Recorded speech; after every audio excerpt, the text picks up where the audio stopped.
इस समय हमारी मौजूदगी सिद्धार्थनगर जनपद के सौदगढ़ कस्बे में पूर्व चेयरमैन नगर पंचायत सौदगढ़ के शिव प्रसाद वर्मा जी हैं। आप श्री राम जानकी मंदिर सेवा समिति के पूर्व अध्यक्ष भी रह चुके हैं। हम आज इनसे जानेंगे कि आज की बैठक में क्या होगा और कई बिंदुओं पर इनसे खुल करके हम आज चर्चा करेंगे। आज श्री राम जानकी मंदिर सेवा समिति की बैठक होनी है। बैठक में 72 लोगों के नाम की सूची वायरल है। उस 72 की सूची में आप भी हैं और चूंकि आप पूर्व चेयरमैन हैं और पूर्व पदाधिकारी भी हैं मंदिर सेवा समिति के, तो आपसे जानना ये था कि उन 72 लोगों की सूची जो वायरल हो रही है या जो सोशल मीडिया पे चल रहा है वो कौन लोग हैं? मंदिर के सेवादाता हैं, सेवादार हैं या मतदाता हैं या श्रद्धालु हैं, क्या है वो और किस परिप्रेक्ष्य में ये मीटिंग बुलाई जा रही है? सबसे पहले तो मैं द खबर टाइम्स के सभी दर्शकों श्रोताओं को नमस्कार करता हूं और श्री श्रवण पटवा जी को भी आभार व्यक्त करता हूं जिन्होंने इस महत्वपूर्ण मौके पे मुझे बोलने का मौका दिया। मेरा ख्याल है कि राम जानकी मंदिर सेवा समिति की जो बैठक राम जानकी मंदिर सेवा समिति के महामंत्री श्री सतीश मित्तल जी ने जो बुलाई है, तो वो कुछ सोच समझ कर ही उन्होंने 72 लोगों को ही चुना होगा। और पिछले मेरा ख्याल है मैं 15 वर्षों से 10-12 वर्षों से मैं राम जानकी मंदिर के क्रियाकलाप के बारे में बहुत ज़्यादा ना तो मैंने जानने की कोशिश की ना मुझे जानकारी है। लेकिन ये 72 लोग कौन हैं, इनकी श्रेणी क्या है, किन किन लोगों को आमंत्रित किया गया है, केवल दानदाताओं को आमंत्रित किया गया है या अन्य लोगों को भी सम्मिलित किया गया है, इसके बारे में मैंने सतीश मित्तल जी के द्वारा सोशल प्लेटफॉर्म पर दिए गए जानकारी पर मैंने कहना चाहा था सतीश मित्तल जी को कि क्या आपने अधूरी मीटिंग बुलाकर क्या आपने अधूरा काम नहीं किया है? पिछले 1.5 वर्षों से चल रहे इस द्वंद्व में, इस आरोप प्रत्यारोप के बीच में क्या सभी लोगों को बुला करके इस समस्या के समाधान की कोशिश नहीं की जानी चाहिए थी? लेकिन दुर्भाग्य से अभी तक उसका कोई समाधान हमारे सामने नहीं दिया गया। रही 72 लोगों की बात, जैसा कि मैंने सुना है शायद उसमें दानदाताओं की सूची है, लेकिन मैंने कहा कि दानदाताओं की सूची के अलावा कुछ लोग ऐसे भी थे जिन्होंने अगर धन से दान किया है तो कुछ लोगों ने अपना श्रम दान किया है, समय दिया है, तन दिया है, मन दिया है। ऐसे लोगों की भी वहाँ आवश्यकता थी, ऐसे लोगों को भी बुलाना चाहिए था। दानदाताओं की अगर बात की जाए तो वहाँ 48 लोगों का ही नाम अंकित है, बाकायदा उसका फ्लेक्स बोर्ड पे वगैरह लिखा गया है जी। यह है कि लोग यह भी जानना चाह रहे हैं कि आप श्री राम जानकी मंदिर सेवा समिति के अध्यक्ष कब रहे और जो 2 वर्षों का कार्यकाल का वो सत्र कौन सा रहा, कुछ याद है आपको? कुछ हमको लग रहा है शायद 2006 या 7।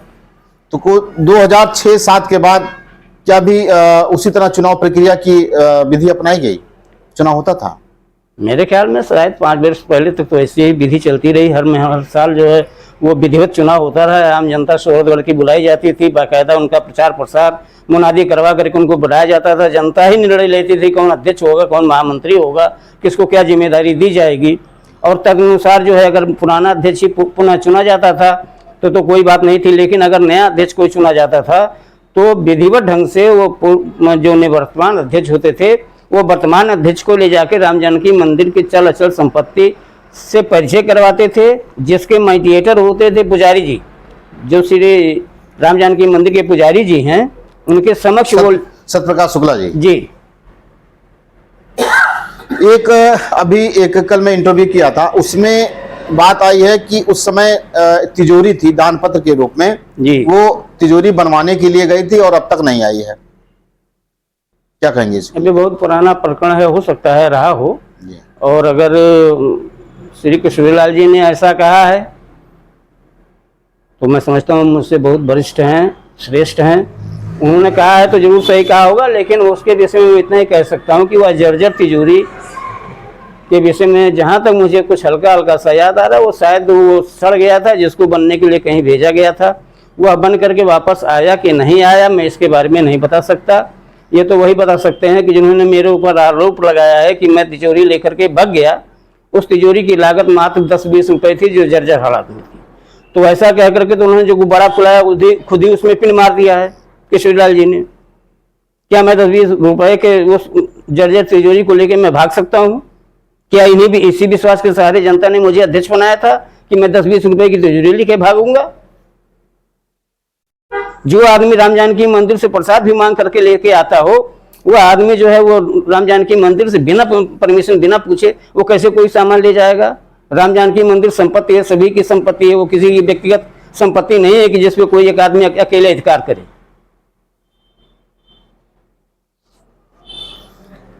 सवाल यह है कि आज की जो बैठक होनी है 5 बजे आहूत की गई है, क्या आप मानते हैं कि उसमें चुनाव की प्रक्रिया अपनाई जाएगी या इस्तीफा की भी बात सामने आ रही है? उसी सूची की 72 की लिस्ट में अध्यक्ष का नाम नहीं है, केवल बाएं साइड में लिस्टेड है, वो नहीं है। क्या मानते हैं आप? सबसे पहली बात तो यह है कि देखिए, यह राम जानकी मंदिर समिति पिछले 1.5 वर्षों से विवाद के घेरे में आई है और आज भी इसने मीटिंग बुला के विवाद ही पैदा किया है। नंबर 1, 72 लोगों की सूची बनी तो कैसे बनी? दूसरी बात, इन 72 लोगों में बहुत सारे उन लोगों ने दान किया है जिनके नाम तो मान लीजिए, जिन्होंने हजारों की संख्या में, हजारों की धनराशि में दान किया है, उनके नाम तो हैं। लेकिन बहुत सारे लोग ऐसे भी हैं इस राम जानकी मंदिर में ने जिन्होंने अज्ञान दान किया है, जो जिनका नाम ही नहीं है, जिन्होंने केवल सामान दिया है लेकिन उनका नाम नहीं है। क्या ऐसे लोगों को नहीं बुलाया जाना चाहिए था? उसमें बहुत से जगह ऐसे, मंदिर के प्रखंड में बहुत से प्रखंड ऐसे हैं जिसका उन्होंने स्वतः दान करके उसका निर्माण करवाया, पुनर्निर्माण कराया है। क्या उनका नाम नहीं आना चाहिए था? क्या वो इसके अधिकारी नहीं थे? क्या जिन लोगों ने अपने समय का दान किया है, अपने श्रम का दान किया है, क्या वो ऐसे लोग इसके अधिकारी नहीं थे? उन लोगों को क्यों नहीं बुलाया गया? केवल 10-20-50 हजार लोगों को चंदा देने वालों के नाम बुला करके करने की मंशा क्या है? ये प्राइवेट लिमिटेड तो है नहीं कि प्राइवेट लोगों को बुला करके प्राइवेट चुनाव कराया जाए।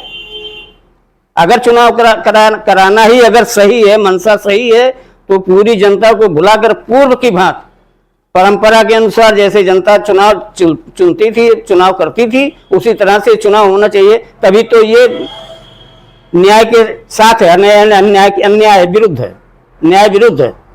चुनाव प्रक्रिया में भी मतभेद है। कुछ लोग कह रहे हैं कि चुनाव होगा, कुछ लोग कह रहे हैं रणनीति बनाई जाएगी, चुनाव नहीं होगा। सर, चुनाव प्रक्रिया में ही मतभेद नहीं है, इसी में मतभेद है। आप बताइए, राम जानकी मंदिर के महामंत्री जी का आधिकारिक बयान आता है, जो अध्यक्ष के न रहने पर महामंत्री का बयान ही सर्वोपरि होता है। लेकिन इनके महामंत्री जी के सोशल मीडिया पे प्रचार के अलावा श्रीमान किशोरीलाल जी, उपाध्यक्ष राम जानकी मंदिर सेवा समिति, और श्री मनोज कुमार गुप्ता जी, वो शायद पदाधिकारी हैं राम जानकी मंदिर सेवा समिति के, वो भी बयान दे रहे हैं कि आप सभी लोग आइए। ये विरोधाभास नहीं तो क्या है? ये पंच पांडवों में 3 लोगों का बयान आ रहा है कि एक आदमी कह रहा है कि केवल 72 लोगों को आमंत्रित किया जा रहा है, बाकी 2 लोग कह रहे हैं कि नहीं, वो पूरी जनता आमंत्रित है, तहसील की पूरी जनता आमंत्रित है। जो संभावित चुने जाने वाले अध्यक्ष, उपाध्यक्ष, महामंत्री या जो लोग भी होंगे जो चुने जाएंगे, क्या उनके नाम की समीक्षा होनी चाहिए कि नहीं होनी चाहिए? वो क्या मंदिर में कितना सहयोग कर सकते हैं, या जो पुराने अगर पदाधिकारी हैं अब तक उन लोगों ने क्या किया, क्या इसकी समीक्षा नहीं होनी चाहिए? मेरा सवाल एक, आप ये बताइए कि जो समिति ये अमन बना के आ रही है कि हम इस्तीफा देंगे उसके बाद चुनाव प्रक्रिया कराएंगे, तो आप हमको एक बात बताइए कि जो समिति सामूहिक इस्तीफा दे देती है, उस समिति का कोई अस्तित्व रह जाता है? नहीं रह जाता है। समिति के सभी लोगों के सामूहिक इस्तीफे के बाद समिति का अस्तित्व स्वयं ही स्वतः नष्ट हो जाता है। दूसरी बात, जो समिति नष्ट हो गई हो, जिस समिति का बिखराव हो गया हो, वह समिति कैसे वो चुनाव कर सकती है? फिर भी महामंत्री जी का स्टेटमेंट आया है, उनके नाम से जो एजेंडा भी चलाया जा रहा है और वो लोगों को आमंत्रित करते नजर आए हैं। कौन? महामंत्री जी का भी वो जो सूची वायरल हुई है, अध्यक्ष ने इस्तीफा दे दिया जी। तो कमेटी जब भंग हो गई तो महामंत्री जी कैसे बुला रहे हैं? नहीं, महामंत्री जी अध्यक्ष की अनुपस्थिति में जी महामंत्री जी इसके लिए अधिकृत हैं जी वो इतने उनके पास अधिकार सुरक्षित है, जी। वो मीटिंग बुला सकते हैं। तो क्या मानते हैं कि अध्यक्ष जो है इस्तीफा दे दिए हैं? मेरे ख्याल में जब अध्यक्ष का मनोनयन ही सार्वजनिक नहीं हुआ तो अध्यक्ष के इस्तीफे का सवाल कहाँ उठता है? अध्यक्ष जी को अध्यक्ष जी के कथनानुसार अध्यक्ष जी को श्रीमान सतीश मित्तल जी और सतीश मित्तल जी और श्री राम सेवक गुप्ता जी ने जाके उनकी दुकान पर उनको अवगत कराया कि आपको अध्यक्ष चुन लिया गया है। ऊपर उनको अध्यक्ष बना दिया गया, ऊपर ही अध्यक्ष उन्होंने इस्तीफा दे दिया, काम खत्म। यही समिति का हाल है, यही समिति के लोगों का बयान है कि एक बयान अधिकृत आता है महामंत्री जी का, उसके बाद सप्लीमेंट्री बयान आता है श्रीमान किशोरीलाल जी का और उसके श्री मनोज कुमार गुप्ता का। ये हाल है समिति का। आपस में ही सामंजस्य नहीं है। आपको क्या लगता है कि आज की बैठक में क्या हो सकता है? क्या चुनाव की रणनीति बनाई जाएगी कि केवल बैठक में समीक्षा किया जाएगा कि आगे की रणनीति क्या होगी? मैं तो भगवान से यही प्रार्थना करूंगा कि भगवान सबको सद्बुद्धि दे, और अगर यह बैठक बुलाई गई है तो शांत भाईचारे के माहौल में सौहार्दपूर्ण ढंग से जो भी समस्या है, और समस्याओं की भी मैं लिस्ट बना दूं, आपको बता दूं। देखिए, एक दो समस्याओं का जड़ जो है वो जवाहरलाल गुप्ता द्वारा एक कथाकथित वो सोशल मीडिया पर दिया गया पत्र है। जवाहरलाल गुप्ता या जवाहरलाल जायसवाल, सॉरी, जवाहरलाल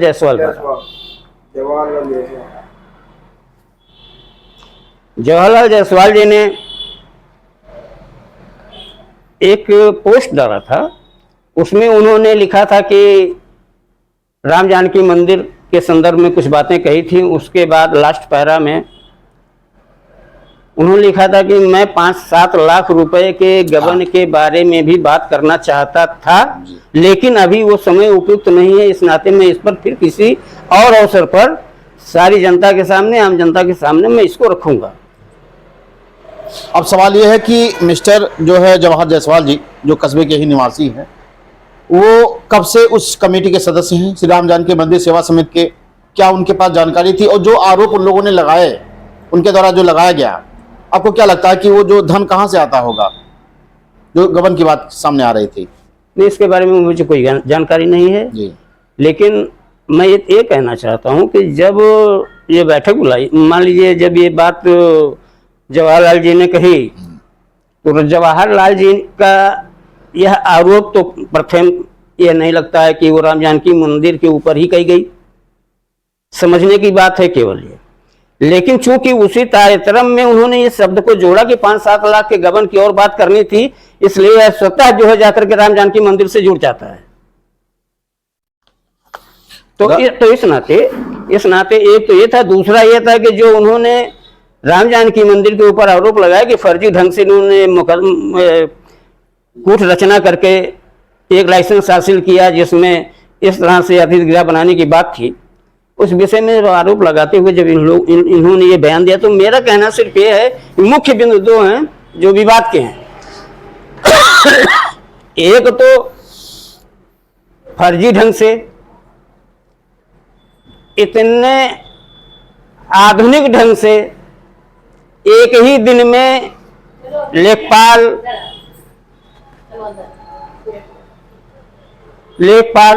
कानूनगो, रजिस्ट्रार, कानूनगो और वो क्या नाम से नायब तहसीलदार की रिपोर्टिंग भूमि संबंधी कागज पर उसी दिन जो है वो एफिडेविट, और उसी दिन ही श्रीमान एडीएम साहब का भी हस्ताक्षर, और 3 दिनों के दिवस में ही 30 तारीख को पर्यटन विभाग द्वारा दिया गया लाइसेंस।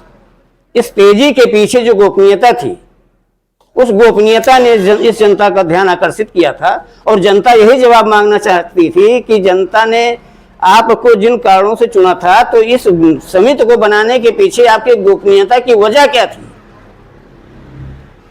आखिर क्यों आपने इतनी इतनी गोपनीय रखी? यहाँ तक कि आवश्यक विचार विमर्श के लिए आपने 78 लोगों की बैठक भी नहीं बिना बिना बुलाए आप लोगों ने ये काम क्यों कर लिया? कैसे कर लिया? एक मीटिंग भी पहले हुई थी राजेश अग्रवाल द्वारा, आनंद फान में उसको कैंसिल कर दिया गया था। जी, तो वो मैं तो बहुत साफ में बता दूं, मैं इन सब चीज़ों से बहुत दूर था।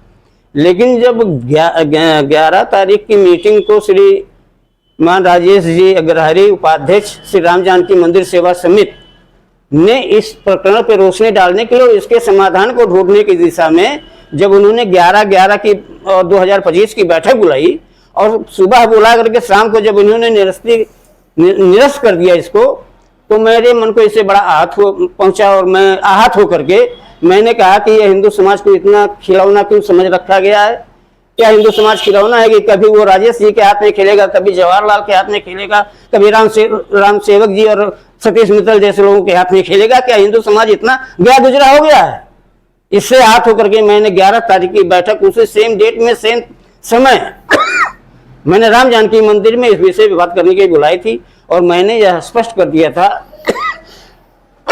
सॉरी, कि इस विषय में आज की यह बैठक चुनाव संबंधी नहीं है, चुनाव से संबंधित नहीं है। यह मीटिंग सिर्फ इस नाते पूरे सूरतगढ़ की जनता को बुलाई जा रही है कि जनता के सामने सच्चाई क्या है वो स्पष्ट आ सके कि सूरतगढ़ में ये तथाकथित जो है वो अतिथि गिरा का क्या मामला है और ये 5-7 लाख का क्या मामला है, इसका पटाक्षेप हो सके, इसका सफाई जनता के सामने आ सके, जनता की जो जिज्ञासा है वो शांत हो सके। इस नाते वो मैंने बैठक बुलवाई थी और उस बैठक में बहुत सारे लोग आए भी थे जिन्होंने अपनी अपनी राय दी कि सही बात है कि दोनों लोगों पक्षों का यह विचार है, दोनों पक्षों के जो हाल हैं जो उसका जानना जनता के लिए बहुत आवश्यक है। मंदिर का विवाद अगर माना जाए तो सोशल मीडिया पर विगत 1.5 सालों से ये जी चर्चा में आया। कुछ लोग इसको ये कह रहे हैं कि केवल माइक की लड़ाई है, माइक पाने के नाते ऐसा प्रोपगंडा बनाया जा रहा है ताकि मंदिर कमेटी हमारे अंडर में हो जाए, फिर हम दुर्गा पूजा संचालन समिति का जो है माइक मेरे ख्याल में तो पटवा जी, मेरे ख्याल में देखिए माइक पकड़ करके बोलना एक बहुत बड़ी कला होती है, सब उसको छू नहीं सकते और ऐसे जो लोग छू लेते हैं उनको ये रोग लग जाता है कि मैकिया हमें एक मिले, वो मैकिया पकड़े रहना चाहते हैं, वो छोड़े उनसे मोह हो जाता है मैकिया से। एकदम बिल्कुल राग से जुड़ जाते हैं। हाँ। तो ऐसे लोग कुछ लोग भी हैं जिनको माइक ही पसंद है, माइक के अलावा किसी और व्यवस्था को उनको कोई सरोकार नहीं रहता, खाली मैकिए भर वो देखते हैं। आज की होने वाली बैठक में अब तक जो भी पदाधिकारी रहे या जिन जिन लोगों ने जितना योगदान मंदिर को बढ़ाने और उसको आगे बढ़ाने का काम किया, क्या उनके नाम की समीक्षा होनी चाहिए? कौन कितना बेहतर से बेहतर करने का प्रयास किया है? उन्हीं लोगों में से जिम्मेदारी तय की जाए। एक बात तो मैं पटवा जी बहुत स्पष्ट कर दूं, निवर्तमान ये जो आज की कमेटी चल रही है, इस कमेटी ने निश्चित रूप से राम जानकी मंदिर के शोभा में, दिव्यता में, भव्यता में कोई कसर कहीं से नहीं छोड़ी है और इस बात को केवल मैं ही नहीं पूरा सूरतगढ़ भी स्वीकार करता है। लेकिन जैसे कहते हैं कि मोर नाचते नाचते जब थक के अपने पाँव की ओर देखता है तो शर्मा जाता है, वैसे ही बहुत कुछ करके इन लोगों ने जो ये गोपनीयता का काम और एक तरह से जनता के साथ धोखाधड़ी और गुमराह करने का काम किया है, उस काम ने इनके सारे किए किराए पे पानी फेर दिया है। जो इन्होंने चोरी छुपे ढंग से 5 लोगों ने मिलकर के सेम डेट सेम टाइम में जो इन्होंने राम जानकी मंदिर की समिति को 5 लोगों के ट्रस्टी बना करके अपने हथियाने की कोशिश की है। क्यों आखिर इतना बड़ा विश्वासघात जनता से किया गया? राम जानकी मंदिर की अस्मिता पे सवाल आ रहा था, राम जानकी मंदिर के अस्तित्व पे अगर सवाल आ रहा था, तो क्या यह सारी बात जनता को जानने का हक नहीं था? क्या सारी जनता को लेकर के इसके खिलाफ में लड़ाई नहीं लड़नी चाहिए थी? क्या सारी जनता को लेकर के इस काम को आगे नहीं बढ़ाया जाना चाहिए था? आखिर इसमें गोपनीयता क्यों बढ़ती गई? कुछ लोग यह भी कहना है कि राम जानकी मंदिर को वर्तमान समय में राम जन्मभूमि बनाना चाहते हैं, विवादों के घेरा में खड़ा करना चाहते हैं मेरे ख्याल ताकि यह मामला अभी चूंकि हमको किसी ने दिखाया ना, वो पूरी हमारे पास फाइल नहीं है। गवर्नमेंट ने यानी कि अपर जिलाधिकारी ने इसको अपने कब्जे में लेने की बात कही है कि अगर इसी तरह का विवाद रहा तो इसको ट्रस्ट घोषित कर दिया जाएगा, सरकार इसे अपने अधीन कर लेगी। सबसे पहली बात तो यह है कि देखिए, ये सोहरगढ़ के धार्मिक जो हृदय स्थली है, ये सोहरगढ़ के सभी हिंदू जनमानस का है, किसी की बपौती नहीं है। दूसरी बात यह है कि अगर हम और आप ईगो की लड़ाई में ऐसे ही उलझते रहे, फंसते रहे, तो शासन और प्रशासन को यह अधिकार स्वतः मिल जाएगा कि वो विवादित संपत्ति को अपने कब्जे में कर ले। इससे इनकार नहीं किया जा सकता। लेकिन सवाल इस बात का है कि इस राम जानकी मंदिर को विवाद का अड्डा बनाया क्यों जा रहा है। दूसरी बात, अगर उसी दौरान जब जवाहरलाल जायसवाल ने आक्षेप या आरोप लगाया था, उसी समय ही अगर इसका निराकरण कर दिया गया होता तो शायद आज ये फोड़ा से नासूर बनने की नौबत नहीं आई हो। ये फोड़ा से नासूर बनाने की जो साला करके पिछले 1.5 वर्षों से जो ये रफूगिरी की गई, उसकी वजह से आज ये हालत जो है ज्वलंत बन गई है। सही कहा आपने, मुद्दा तो गंभीर है और कहीं ना कहीं अगर इसकी बात बैठ करके की जाती तो शायद इसका समाधान भी हो जाता, बशर्ते सोशल मीडिया पर इसकी बात लिख करके जिनको नहीं जानना चाहिए था वो भी इस पर अब टिप्पणी कर रहे हैं। बिल्कुल ये बात अगर ये राम जानकी मंदिर में देखिए, ये बिल्कुल आपस की बात थी। कहीं किसी का किसी से भी कोई किसी किस्म का ना तो पैतृक संपत्ति का झगड़ा है, ना आपस के किसी लेन देन का झगड़ा है, और ना आपस में किसी के रिश्ते और नातेदारी का झगड़ा है। ये झगड़ा है सिर्फ तो खाली ये एक मतभेद है, मन का भेद भी नहीं है। मेरे ख्याल में मन से सभी लोग हैं, केवल मत का फेर है, और मत के फेर में यह है कि तुम्हारी साड़ी हमारी साड़ी से सफेद कैसे। अगर इस घटना को विराम देने के लिए अगर सही मन से लोगों ने प्रयास किया होता तो यह मामला बहुत पहले हल हो जाना चाहिए था, जो जनहित में होता। लेकिन अब ये मैं किसी के व्यक्तिगत चरित्र या व्यवहार पर मैं कोई टिप्पणी नहीं करना चाहूंगा, क्योंकि मैं उस ख्याल के आदमी नहीं हूं। मैं हाथी की तरह चलने वाला इंसान हूं जो कुत्तों की परवाह नहीं करता। मंदिर आस्था की चीज होती है, फिर भी सोशल मीडिया पर इसको लेकर के टीका टिप्पणी क्यों है? मंदिर जो है आस्था का चीज है जी। और कहा जाता है कि आस्था पर जो है प्रहार नहीं होना चाहिए, या तो टीका टिप्पणी होना चाहिए। फिर भी हिंदू समुदाय से ही लोग टीका टिप्पणी करते नजर आ रहे हैं, क्या कहेंगे इसे आप, किस वजह से? किसी और की औकात भी नहीं है कि हिंदू मुद्दों पे कोई और टिप्पणी कर सके। वो हिंदू मसला है, हिंदू आस्था का केंद्र है, उस पर हिंदू ही सवाल पूछ सकता है। ये हमारे हिंदू धर्म की ये महानता है कि जहां पूछने वालों को भी सम्मान दिया जाता है, सम्मान किया जाता है। अगर किसी ने सवाल पूछा है तो उस सवाल का जवाब देना जिम्मेदार लोगों का दायित्व है। मेरे मन में शंका है, मैं पूछूंगा आपसे, और अगर आप जवाब नहीं दे सकते तो इसका मतलब आप उस लायक नहीं है। दूसरे धर्मों में कहा जाता है कि अगर आप सवाल ज्यादा करेंगे तो आपके खिलाफ फतवा जारी हो जाएगा। मेरे ख्याल में हिंदू धर्म में तो ऐसी कोई व्यवस्था नहीं है। क्या मानते हैं आज की बैठक में जो मुद्दा रहेगा वो लोगों के बीच चर्चा का विषय बनेगा? ये अपने आप में ही ज्वलंत मुद्दा है पटवा जी, कि पिछले काफी दिनों से चल रहे इस प्रकरण पर बहुत देर से, बहुत दूर समय से लंबित एक बैठक आहूत की गई, और वो भी मैं पुनः कहूंगा अधूरी बैठक आहूत की गई। जिस बैठक को बुला करके मौका था, जिसमें सभी को बुला करके इस समस्या का एक मुश्त समाधान निकालना चाहिए था, उस समाधान को भी किस्तों में बांटा गया, भाग चला गया, पार्ट 1, पार्ट 2, पार्ट 3। तो मैं तो सोहरगढ़ में आज की बैठक का मैं हृदय से स्वागत करता हूं, और चूंकि अध्यक्ष जी द्वारा बुलाई गई जो सूची है, मैं उसी को मान्यता देता हूं। ना तो मैं उपाध्यक्ष श्रीमान किशोरीलाल जी द्वारा आहूत अथवा मनोज जी द्वारा आहूत कि सभी लोग आमंत्रित हैं, मैं इनको कतई महत्व न देते हुए मैं खाली राम सतीश मित्तल जी के बुलाए गए आह्वान को ही मैं महत्व देता हूँ। स्वागत करते हैं, उनके इस फैसले का स्वागत करते हैं। बिल्कुल करते हैं। खुल करके बात रखने के लिए बहुत बहुत धन्यवाद आपका कि आपने बड़ी बेबाकी से अपनी बात रखी। मैं तो यही चाहता हूं कि परमात्मा हम सबको बुद्धि दे। ये नहीं है कि हम ही केवल सही हो सकते हैं, आप भी सही हो सकते हैं, मेरा प्रतिपक्ष भी सही हो सकता है। सभी लोगों को भगवान परमात्मा सद्बुद्धि दे कि हम इस मसले पर एक सकारात्मक और सौहार्दपूर्ण वातावरण में हल निकाल करके एक साथ एक मत होकर के आगे बढ़ें। धन्यवाद। सिद्धार्थनगर जनपद से द खबर टाइम्स के लिए सरुण कुमार पटवा की रिपोर्ट।